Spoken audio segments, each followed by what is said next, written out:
यह बेहद पुरानी बात है। एक राज्य की रानी सर्दियों के समय खिड़की के पास बैठकर कुछ सिल रही थी।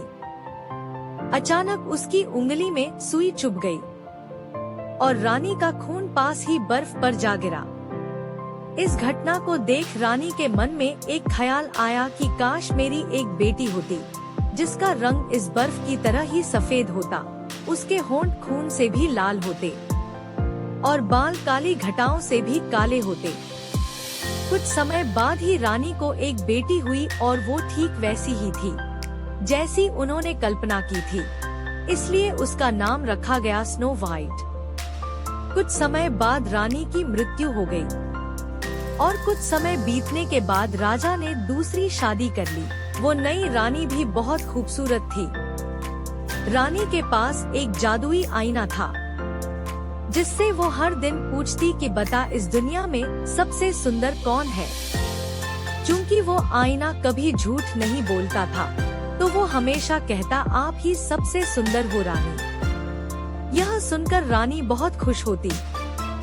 समय बीतने के साथ साथ स्नो वाइट की खूबसूरती और भी निखरती गई और एक दिन ऐसा आया जब जादुई आईने ने रानी को जवाब दिया, इस दुनिया में सबसे सुंदर है स्नो वाइट। यह सुनकर रानी को सदमा लगा और वो स्नो वाइट से जलने लगी। रानी ने अपने सबसे खास और करीबी सिपाही को बुलाकर आदेश दिया कि स्नो वाइट को दूर जंगल में ले जाकर मार डालो। सिपाही स्नो वाइट को ले तो गया पर उसे मार नहीं पाया। मासूम स्नो वाइट पर उसको दया आ गई और उसने स्नो वाइट को रानी की असलियत बताकर उससे दूर रहने को कहा। स्नो वाइट को जंगल में जिंदा ही छोड़कर जाते समय सिपाही एक जंगली जानवर का दिल सबूत के तौर पर ले गया। स्नो वाइट यहाँ वहाँ भटकती रही थी कि तभी उसकी नजर एक छोटे से घर पर पड़ी। वो घर एकदम बच्चों के घर जैसा था। वह घर 7 बौनों का था। स्नो वाइट ने देखा कि वहाँ खाना और वाइन है। उसे भूख लगी थी, फिर उसने खाना खाया और सो गई। जब बौने घर लौटे तो सब कुछ अस्तव्यस्त देखकर सोच में पड़ गए। फिर उनकी नजर स्नो वाइट पर पड़ी। वो जाग गई और उसने बौनों को अपनी कहानी सुनाई तो उन्हें उस पर दया आ गई और उन्होंने उसे अपने साथ रख लिया। वो घर का सारा काम करती और बौने जंगल में जाकर पैसे और खाने का इंतजाम करते। बौनों ने स्नो वाइट को सावधान रहने को कहा कि जब वो घर पर न हो तो किसी को भी घर में न घुसने दे। इस बीच रानी से फिर से अपने आईने से पूछा कि कौन सबसे सुंदर है।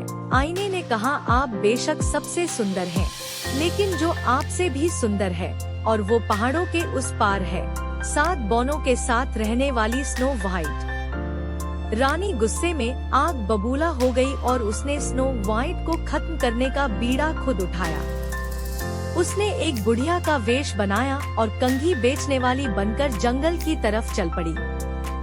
स्नो वाइट को देखकर उसने कहा कि ये कंघी ले लो बेटी, मैं तुम्हारे बाल संवार कर दिखाती हूँ। जैसे ही उसने स्नो वाइट के बालों को कंघी किया, स्नो वाइट बेहोश होकर गिर पड़ी क्योंकि वो कंघी जहरीली थी। रानी वहाँ से चली गई, लेकिन फौरन बौने आकर स्नो वाइट के बालों से कंघी निकाल देते हैं और वो बच जाती है। रानी फिर आईने से पूछती है, आईना वही जवाब देता है। रानी फिर किसान की बूढ़ी बीवी का वेश बदल कर जाती है और अपनी टोकरी में जहरीले सेब लेकर जाती है। यह सेब खास तौर से उसने खुद तैयार किए थे, जिसमें जहर लगा था कि जो भी इसे चखेगा वो कभी ना उठने वाली नींद में चला जाएगा और इस जादुई जहरीले सेब का असर सिर्फ तभी खत्म होगा जब कोई राजकुमार उसके माथे पर किस करेगा। रानी आश्वस्त थी कि स्नो वाइट को तो मरा हुआ समझकर बौने उसे दफना देंगे और इस तरह से वो अपने मंसूबों में कामयाब हो जाएगी। रानी स्नो वाइट से कहती है कि ये मीठे सेब हैं, तुम इन्हें खरीद लो। स्नो वाइट इस बार सतर्क थी। उसने दरवाजा नहीं खोला, लेकिन वो बार बार आग्रह करने लगी।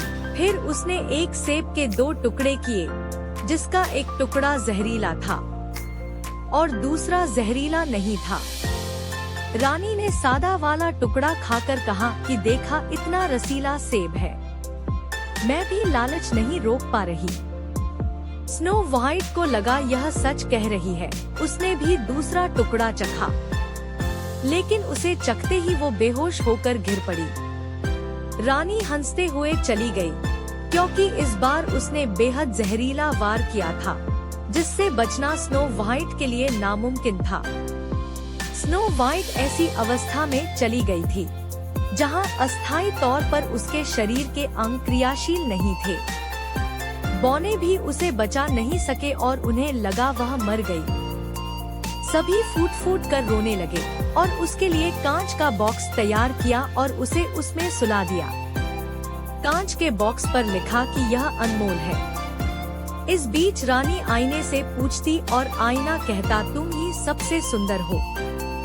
रानी खुद भी गर्व करती। समय बीतने लगा।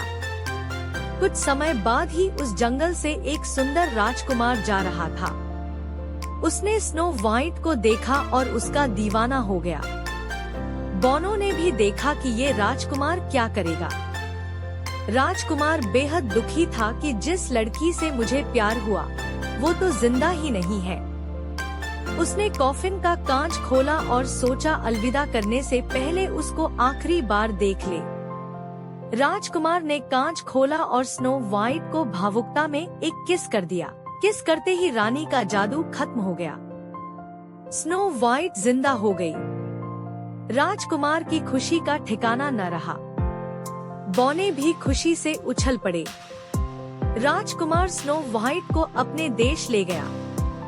वहां जाकर उन्होंने शादी की और वहां बौनों के साथ साथ रानी को भी बुलाया गया। बौने भी बेहद खुश थे। इस बीच रानी ने आईने से पूछा कि कौन सबसे हसीन है, तो आईने ने कहा, तुम सबसे हसीन हो, लेकिन तुमसे भी हसीन है वो नई रानी। स्नो व्हाइट की असलियत जाने बिना रानी नई रानी की खूबसूरती देखने शादी में चली गई, लेकिन उसे देखते ही उसके होश उड़ गए।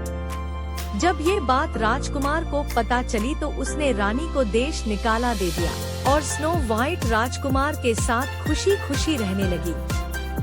दोस्तों, अगर आपको इसी तरह की रोमांचक कहानी पसंद है तो इस चैनल को की एंटरटेनमेंट अड्डा है को लाइक और सब्सक्राइब करना ना भूलें। दोस्तों, दूसरों का बुरा करने वाले लोगों के साथ खुद बुरा हो जाता है।